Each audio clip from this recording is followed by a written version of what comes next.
അവിടെ എല്ലാവരും അച്ഛമ്മയുണ്ട്, അവിടെ മേമമാര്, അമ്മ എല്ലാവരും ഉണ്ട്. പക്ഷെ നമുക്ക് ഞാൻ പറഞ്ഞു നമ്മളിവിടെ ജനിച്ചത് മാത്രമാണ് നേപ്പാളിൽ. പക്ഷെ നമ്മൾ വളർന്നത് നമ്മുടെ എല്ലാം ഇവിടെയാണ്. അപ്പൊ നമുക്ക് ഇവിടുന്ന് നമ്മൾ എവിടെ ഇരിക്കണം അത് നമുക്ക് സന്തോഷം. അവിടെ പോയി അവിടെ മേ ബി നമ്മൾ അവിടെ കുറച്ച് ടൈം എടുക്കും എന്നല്ലാതെ ഓക്കെയാണ്. ഈ അക്കോസേട്ടനും അപ്പുക്കുട്ടനും എന്നൊക്കെയാണ് നമ്മൾ നേപ്പാള് കേൾക്കുമ്പോൾ ആദ്യം ഓർമ്മ വരുന്നത്. യോധ എങ്ങനെ കണ്ടിട്ടുണ്ടോ, ഇഷ്ടപ്പെട്ടോ? യോധയെ കുറിച്ച് പറയോ? മോഹൻലാലിനെ ഇഷ്ടമാണോ? മോഹൻലാലിന് ഇഷ്ടമാണ്. ആ ഫിലിം ഞാൻ കുട്ടിക്കാലം ഇരിക്കുമ്പോൾ കണ്ടിട്ടുണ്ട്. അപ്പൊ സ്കൂളിൽ പഠിക്കുന്ന സമയത്ത് കളിയാക്കും, അപ്പുസേട്ടന്റെ ചേച്ചിയല്ലേ, അപ്പുസേട്ടന്റെ അനിയൻ, അങ്ങനെ കുറെ കളിയാക്കിയിട്ടുണ്ട്.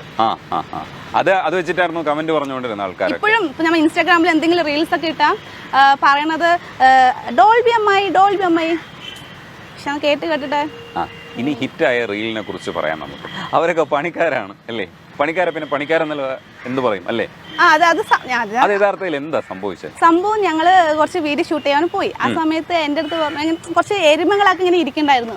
അപ്പൊ എൻ്റെ അടുത്ത് ചോദിച്ചാൽ എന്താ സംഭവം. അപ്പൊ ഞാൻ ഇങ്ങനെ അവിടെ എന്താണ് സൈറ്റ് വർക്കിൽ വർക്ക് എന്ന്. അപ്പൊ ഞാൻ പറഞ്ഞു ഇങ്ങനെ ഇരുന്ന് കഴിക്കണില്ല, അത് ഞാനും എൻ്റെ സാറും അതിങ്ങനെ നടന്നു ഹാർഡ് വർക്ക് ചെയ്യുന്നത്, അത് എൻ്റെ പണിക്കാര്, അതാണ് ഞാൻ ഉദ്ദേശിച്ചത്.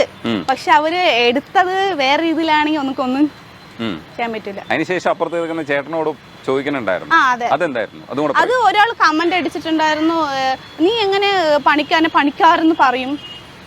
ഞാൻ അത് എനിക്ക് എന്താ പറയാ, ഞാൻ ചിന്തിച്ച അത് പണിക്കാർ പറഞ്ഞ് തെറ്റിപ്പോയോ, തെറ്റാണോ, അങ്ങനെ ഒരു ചിന്ത. അല്ല, തെറ്റില്ല, അത് വർക്കേഴ്സ് അതാണ് ഉദ്ദേശം. അല്ല നമ്മുടെ വർക്ക് സൈറ്റിലെ വർക്കേഴ്സ് ആണ്, അതാണ് ഉദ്ദേശിച്ചത്. അവര് കഴിച്ചു കഴിഞ്ഞാലാണ് നമ്മുടെ പണി നടക്കുക, അത് നോക്കലാണ് നമ്മുടെ പരിപാടി.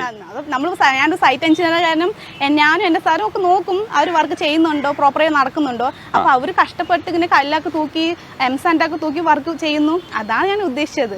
റീൽസ് കണ്ടവർക്ക് മനസ്സിലാവും ഈ പണിക്കാരായിരുന്നു എന്നുള്ളത്. കുറച്ച് പശുക്കളും എരുമകളൊക്കെയാണ്. അപ്പോ ആ പണിക്കാർ പണി ചെയ്യുന്ന സ്ഥലത്ത് നോക്കുന്ന പരിപാടിയാണ് സോനയ്ക്ക് ഉണ്ടായിരുന്നെന്നുള്ളതാണ്. അത് റീല് കാണുമ്പോൾ നിങ്ങൾക്ക് മനസ്സിലാവും.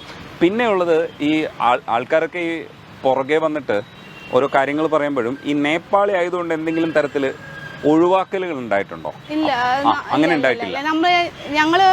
ഞങ്ങൾ എവിടെ പോയാലും വീടൊക്കെ കിട്ടാറുണ്ട്. കാരണം നമ്മള് ഫാമിലി, പ്രോപ്പർ ഫാമിലി, നമ്മള് ഒരു കച്ചറയ്ക്കും പോവാതെ നമ്മളൊരു ഡീസന്റ് ടൈപ്പ് ഇങ്ങനെ പോകുമ്പോൾ നമുക്ക് നമ്മുടെ ഏരിയയിൽ അവർക്ക് മനസ്സിലാവും, ഓക്കെ ഇവര് കുഴപ്പമില്ല. അതേ സമയത്ത് വേറെ അവർക്കൊന്നും കൊടുക്കാറില്ല. കാരണം അവരെപ്പോഴും വീട്ടിൽ വഴക്കും ചണ്ട അങ്ങനെയുള്ളത്, അങ്ങനെ അവർക്ക് മനസ്സിലാവും. അവർ പറയും ഓക്കെ ഇവരിങ്ങനെ ഇവിടെ ഇരുന്ന ഏരിയ ആണ്, കുഴപ്പം ഇവർ കൊടുത്തോളൂ, അങ്ങനെ നമുക്ക് ഇപ്പൊ എല്ലാവരും തരാൻ സാധ്യതയുള്ള ചില ടങ് ട്വിസ്റ്റ് ഒക്കെ ഉണ്ടാവും. ഈ ടങ് ട്വിസ്റ്റ് ഒക്കെ മലയാളത്തിൽ പറയാൻ മാത്രമുള്ള